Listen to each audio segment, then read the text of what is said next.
पता नहीं, आप कहोगे इस बार सारी स्कैम की चीट की बातें कर रहे हैं। मोरक्को का टूर भी अपना स्कैम से स्टार्ट हुआ है। स्टोरी ऐसी है कि मूड बहुत अपसेट हुआ। दो तीन चीज़ें गलत कर दी, एक आध होती तो मैं बर्दाश्त भी कर लेता। जो ये मैंने होटल बुक किया, ये सेंट्रल में होटल है, क्योंकि यहाँ पे हॉस्टल नहीं है। कैसाब्लंका में एक ही हॉस्टल है और उसकी बहुत बुरी रेपो है। तो मैंने होटल बुक कर लिया। कुछ तीन साढ़े तीन हज़ार रुपये का आ रहा था, कुछ डिस्काउंट करके मेरे को 3,000 रुपये का मिला।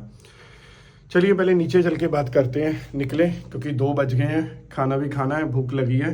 और खाना खाते खाते ही आप चीज़ें आपको बताता हूँ क्या किया होटल वाले ने आज। ये है जी होटल हमारा। ये लड़की फिर बहुत हेल्पफुल है जो बैठी हुई है। और ये है नॉर्मल, एक मिनट उससे मैं कोई इन्फॉर्मेशन ले लूँ। लड़की फिर बहुत हेल्पफुल निकली है जी। मैंने जब रूम बुक किया था तो मैंने क्लियर इनको इन्फॉर्मेशन दी थी कि मेरी फ़्लाइट सुबह 4 बजे लैंड करेगी और मैं 5:30 पहली मेट्रो चलती है। 1 मिनट ना, मैं पहले रेस्टोरेंट का लोकेशन लगा लूँ। मैंने इनको मेल किया था, इन्होंने मेल पे अप्रूव्ड किया था कि हम आपको सुबह 8 बजे रूम प्रोवाइड कर देंगे। तो मैंने होटल बुक किया था। चलो जी, मैं 8 की बजाय ना 9 बजे पहुँचा, क्योंकि 5:30 पहली मेट्रो चलती है एयरपोर्ट से। फिर अगली जो चलती है वो सीधी 6:30 है, फिर 7:30 है। 7:30 वाली ली, पहुँचते मेरे को अप्रॉक्सीमेट 1.5 से 2 घंटे लग जाते। आगे ट्राम लेनी थी।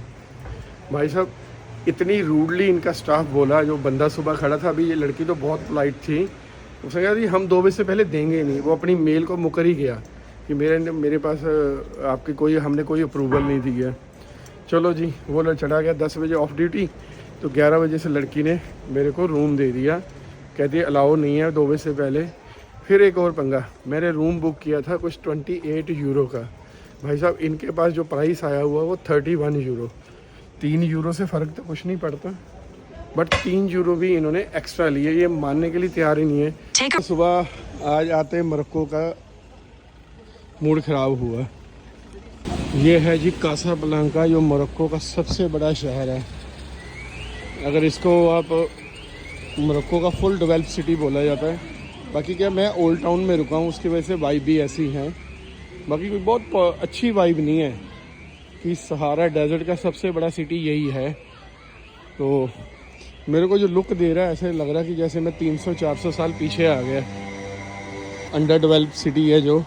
बाकी इसके शहर के अंदर काफ़ी कुछ डेवलप भी है। न्यू टाउन बना हुआ है, मूवीज़ हैं, काफ़ी अच्छे अच्छे मॉल्स बने हैं। अभी तो अब ये सब बिल्डिंग्स देखोगे ना तो सब की सब पुरानी हैं, इसमें कुछ भी नया नहीं है। खाना खाने निकला हूँ क्योंकि बज गए हैं 1। ब्रेकफास्ट भी किया नहीं मैंने,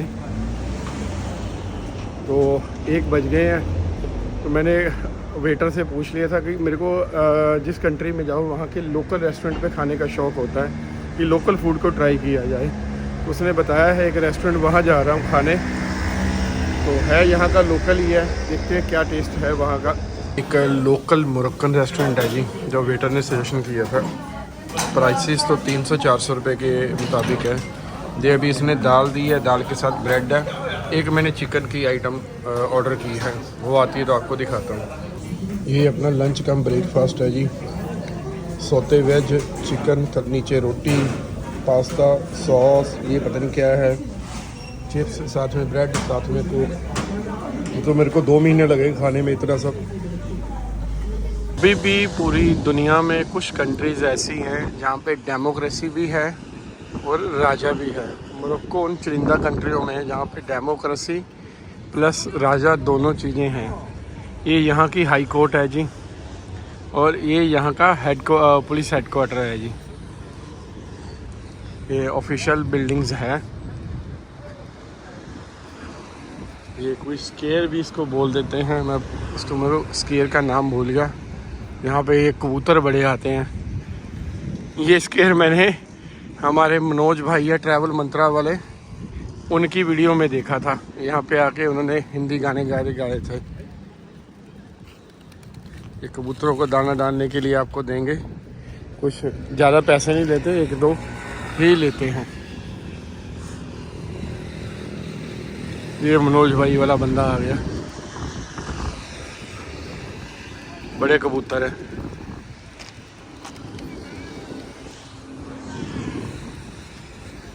जी ओल्ड टाउन।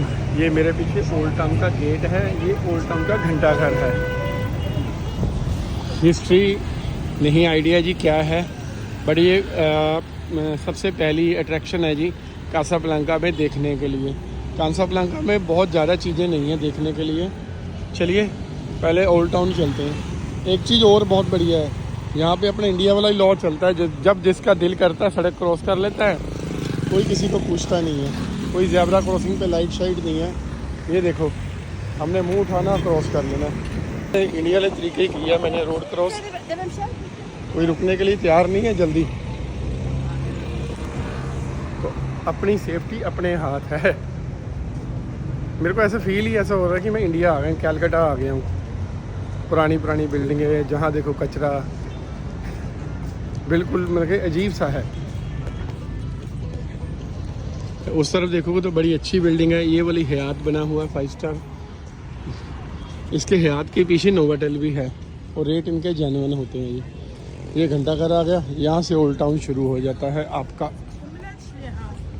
उसके ऊपर भी कचरा डाला हुआ है, देखिए पेंट्स कितने ख़राब किए हुए, पत्थर। टाउन का मतलब शायद आपको पता हो, पुराने ज़माने में जो एक फोर्ट होता था, फोर्ट के अंदर ही पूरा शहर बसा होता था, उसी के अंदर रेजिडेंस, उसी के अंदर घर। फिर धीरे धीरे जैसे पॉपुलेशन बढ़ती गई, लोग बाहर आबाद होते रहे, तो किले को उन्होंने ओल्ड टाउन में बना दिया। फिर खाली अंदर पे शॉपिंग है जी। बिल्लियाँ यहाँ भी बहुत हैं जी, इस साइड बिल्लियाँ हैं बड़ी। एक रेस्टोरेंट उसमें बंदे ने बताया था, कहता उसके अंदर जाना जी। तो फड़ियाँ वाला काम है, सड़क पे ही बेच रहे हैं। वुडन का रूफ बना हुआ है।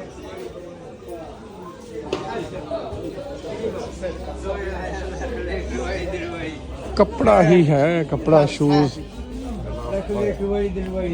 और अपना तो खुद का कपड़ों का काम है, क्या बाय करेंगे इनसे। कासाब्लांका की ये पुरानी पुरानी गलियां हैं। यहाँ पे ना एक बड़ी पुरानी मॉस्क है, हसन 2 करके, वो देखने जा रहा हूँ। बड़ी प्यारी मॉस्क मानी जाती पूरे साउथ अफ्रीका में। इसके बारे में बात करेंगे वहाँ जाके। अभी पहले ये गलियाँ देखो। मेरे को, मैंने मैप लगाया था, मैप से उलझ गया हूँ मैं। यहाँ से कहीं मुड़ के वो मॉस्क आती है, मैंने वॉकिंग का मैप लगा लिया और पूरा गंदा पड़ा है, कोई साफ सुथरा नहीं है। हाँ, कहते ना ये सब पुराने के ज़माने के मिट्टी के बने हुए घर है जी। घूम गया हूँ, ऐसा ना लोग पकड़ के मारे। ये रेजिडेंशियल एरिया पुराना सा, पंगा ही पा लिया। आगे घर निकल आए किसी के, बिल्कुल रास्ता बंद पड़ा हुआ है, समझ नहीं आ रही जाना कहाँ है। ये ओल्ड टाउन ख़त्म हो गया जी पूरा। एक चीज़ बड़ी बढ़िया लगी, ये परोठे मिल रहे हैं जी बने हुए। ये प्लेन भी हैं, आलू के भी हैं, और ये स्पिनिश के भी हैं। ये बिल्कुल परोठे हैं, ये विदाउट मीट। ये बड़े अच्छे हैं यार, 2 या 3 उसके दिनार के हैं। वेज के लिए बहुत अच्छे हैं। Call parotha, India we call paratha. Paratha ये 3 दिनार का, ये 2 फराज।